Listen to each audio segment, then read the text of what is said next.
Takot ka pa rin po ba sa nuno sa punso? Ano po? Yun po yung gusto kong ikwento sa vlog natin ito. Ano po? Pag-usapan po natin na ang takot ay naghahari pa ba sa puso natin, nating mga Pilipino as a whole, ano? Ilan kaya porsyento pa yung mga takot sa nuno sa punso? Halos ayaw humipo diyan sa inyong nakikitang punso, ano po, na nakakatakot nga dahil bakit bigla dyan sumibol dyan sa umusbong sa mangga, ano?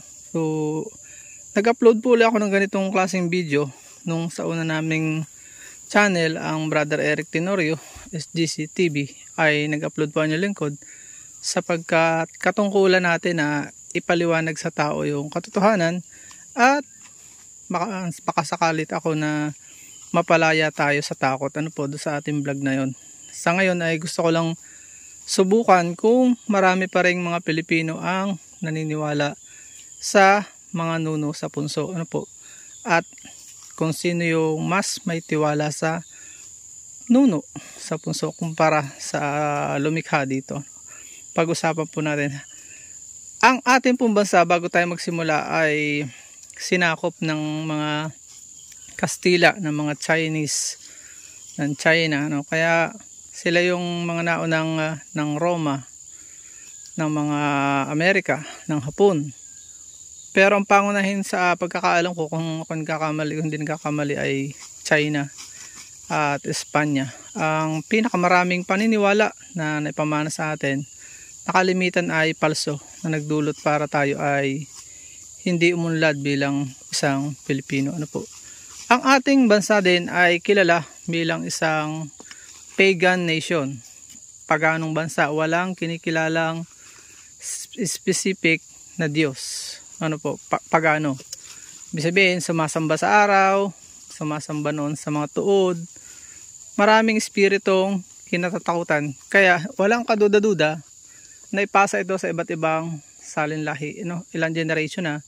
Hanggang ngayon, lalo na sa mga pasintabi naman sa mga IP natin, ay maraming kinatatakutang espiritu. Kada galaw ay, yan po ay karanasan yung lingkod.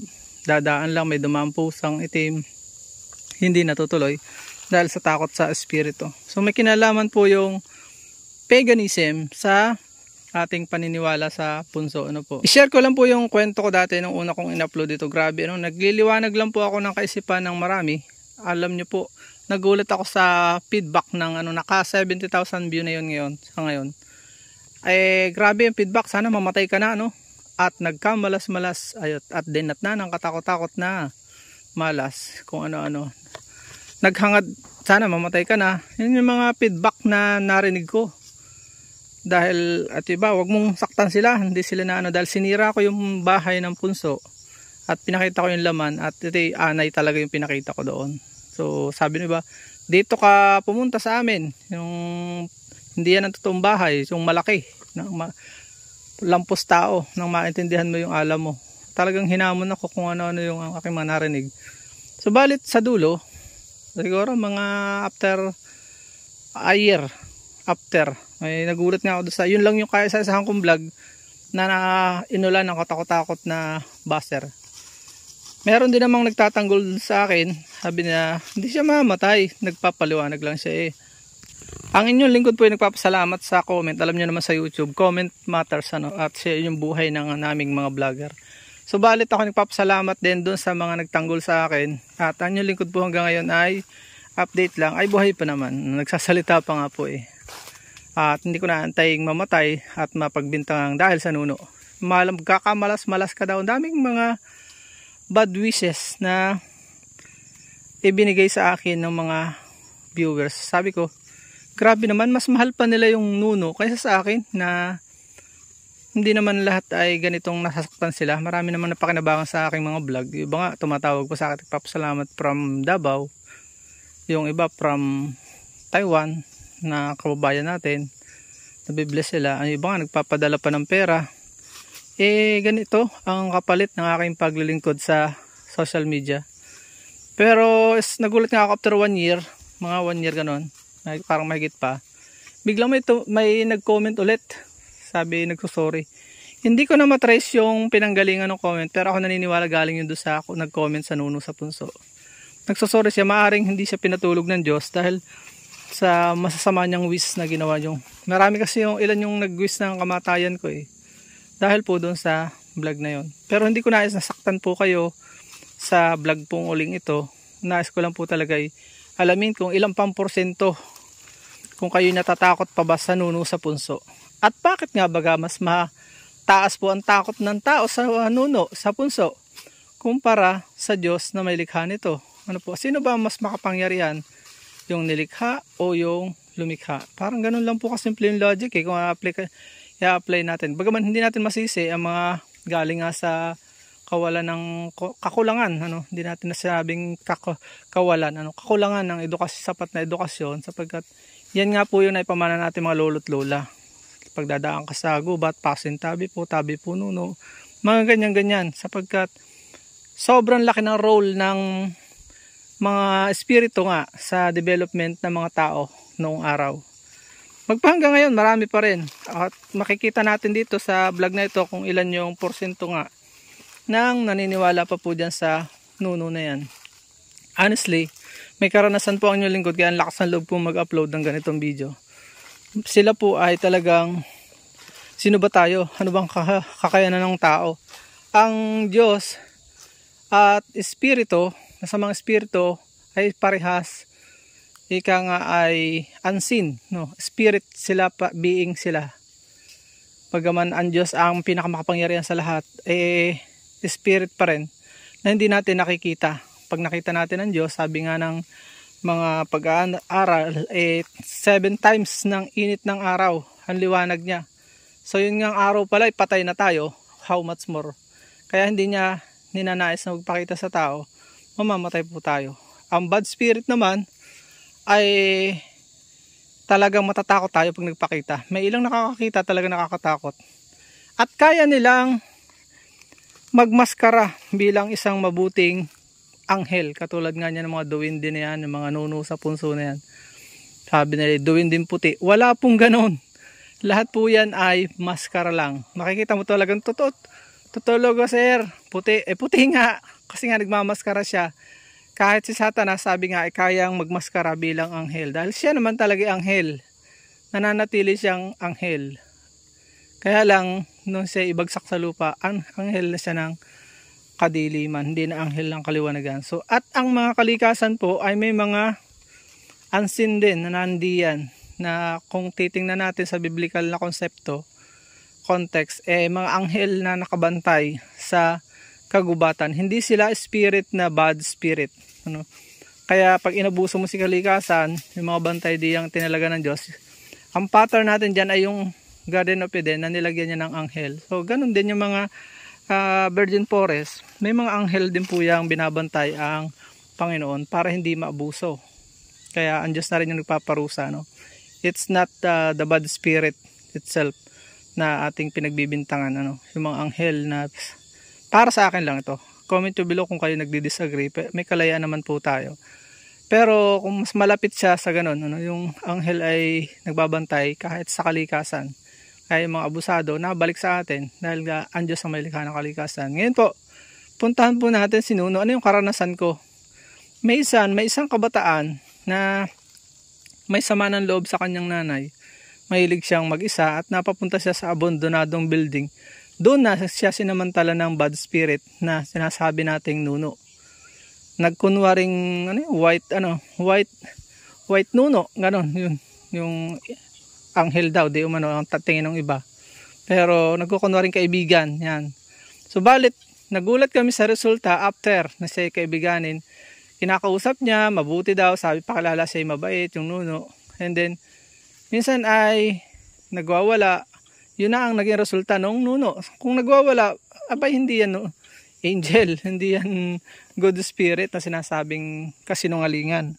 Yan po ay bad spirit. Ngayon, pinuntahan po namin, pinag-pray ng aming pastor for deliverance at talagang nung ikulong sa kwarto ay bigla na lang nanununtok at nanlilisik ang mata. So, napalaya siya nung gabing yon, nung pinagtatanggol niya at mas mabait daw sa kanyang nanay, kaibigan niya yung duwende. Ayaw umalis ng duwende. Dahil nga may entry point siya. Tandaan po natin, any kind of bad spirit, kapag may entry point, may kasalanan tayo tinatago, malaya prone tayo, pwede tayo pasukin ito. Kahit kayo sa panonood, pwede kayong pasukan natin ng bad spirit kung may kasalanan tayong nagagawa na hayag, kitang kita na may tinago tayong sin na matindi. Yun po, ang hatred ay galit sa magulang yung nangyari, kaya alam niyo naman sumpa ng maging magalit sa magulang ay matindi. Kaya yun po ang nangyari sa kanya. At sabi nung aming pastor ay babalik ang bad spirit sapagkat ipinagtatanggol ng bata. Hindi actually bata. Siya ay dalaga na college student na naging kaklose ko rin at kasama namin sa organization. Actually siya ay nagsuko na ng buhay sa Panginoon. Medyo nalalamig nga lang dahil nga sa pagtatago ng sama ng loob sa kanyang pagkikimkim na sama ng loob sa magulang. Yung mga mapagkimkim po na sama ng loob, o kayo magkikimkim din sama ng loob sa akin, ay magiging prone po kayo sa bad spirit. Yun po yun. At ang nangyari po, pumunta ng Italia, ibang bansa. Alam nyo ba na sinundan ng bad spirit doon? Hindi ko na sasabihin doon, bad spirit na lang talaga. Kasi nga, sumunod doon, and then, hindi ko na alam yung sumunod na history. Kaya nangyari yung sinabi ng aming pastor na susunod talaga ang bad spirit sa kanya sapagkat hindi pa niya napapatawad ang lubusan ng kanyang ina. Ang deliverance ay nangyayari sa taong may bad spirit kapag lubusan niyang sinuko ang buhay niya sa Panginoon at inalis niya pati yung mga kasalanan niya, sinuko niya sa Diyos para siya mabago upang masilyuhan, hindi na siya pasukan ng bad spirit. Kung kayo po may takot sa bad spirit ngayon, hindi lang sa duwende, lahat ng uri ng bad spirit, selyuhan po natin yan sa isang panalangin ng pagsusuko ng buhay sa Panginoon. Kung hindi nyo po alam, pwede ko po kayong gabayan. Bago po tayo manalangin, nais ko lang paalala, kung kayo po ay magagalit sa akin, isipin nyo po mabuti bago kayo gumawa ng ipagsusuri nyo sa akin balang araw. Kung kayo magkikimkim ng galit sa walang kakwenta-kwentang usaping ito. Sapagkat ang Diyos na may likha ay higit na may kakayanan. Sabi nga ng Panginoon, huwag niyong katakutan ang mga taong kayang pumatay ng kaluluwa, ng katawan, physical na katawan. Ang katakutan nyo, yung kayang magdala sa inyo sa impyerno. Siya po yun, siya mismo ang ating Panginoon. Kaya niya tayong dalhin sa impyerno. Ang kamatayan hanggang dito lang yan. Pero yung second life, kaya ng Diyos dalhin tayo sa impyerno. Kung talagang hindi tayo magsusuko ng buhay sa Kanya. Ano po? At kung ayaw mong malipin ng takot, sumunod ka lang sa isang panalangin na aking gagawin. Gusto nyo mapalaya sa ganitong klase ng paniniwala. Although we respect every creature sa balat ng lupa. Sabi ko nga, baka angel, hindi bad spirit yung nandyan. Angel ang nagbabantay. Sapagkat sagradong lugar, yan po ibabantayan natin. Hindi bad spirit yan ay mga angel na nagpaparusa sa atin sapagkat sinalaula natin yung kanilikha ng Panginoon. Talagang kailangan nating humingi ng tawad sa Diyos. Pagka ganyan natin ginawa. Sumunod lang po kayo sa isang panalangin upang makakalaya kayo sa espiritu ng takot bawat araw sapagkat mas sarap mabuhay sa mundong ito ng malaya at walang kinatatakutan kundi ang Diyos lamang at ang kasalanan. Sabihin nyo lang po ang aking panalangin na gagawin. Sabihin po natin, Panginoong Jesus, nagpapasalamat ako na may maganda kang plano sa amin na mga nilikha mo. Nais mong kami mabuhay ng malaya, walang takot, ligtas sa kasalanan, at higit sa lahat, kasama mo sa iyong piling pagdating ng takdang araw sa kalangitan. Nais kong makalaya sa espiritu ng takot na meron ako. Kayo na po ang maghari sa buhay ko, Panginoon. Isinusuko ko ang aking buhay sa iyo. Kayo na po masunod at maghari sa aking buhay.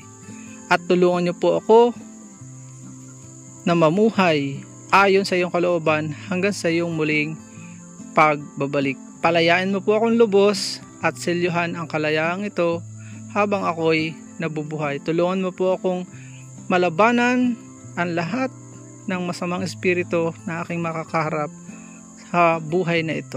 Ito po ay aking dalangin sa pangalan ni Jesus. Amen. Ako na lang po manalangin. Panginoon, salamat po sa aming mga kababayan tumanggap sa iyo ngayon. Silyohan mo po ang kaligtasang meron sila at dalhin mo po sila sa mga pananambahang matutulungan sila sa paglagong espiritual. At tulungan mo po sila, Panginoon, I speak ang freedom, spiritual freedom against bad spirit. In the name of Jesus. Kung sino man po ang may naalipin ng takot sa mga bad spirit, duwende, anumang klase ng bad spirit, vices, etc., sa lahat ng uri ng lust of the flesh, lust of the eyes, and the pride of life, I speak deliverance in Jesus' name. Maraming po salamat. Sa iyo ang papurit salamat sa pangalan ni Jesus. Amen. Congratulations po sa lahat ng tumanggap sa Panginoon. Welcome to the Christian world at kayo na po ay malaya na. Huwag na po tayong paalipin muli sa takot. God bless us all. Bye-bye.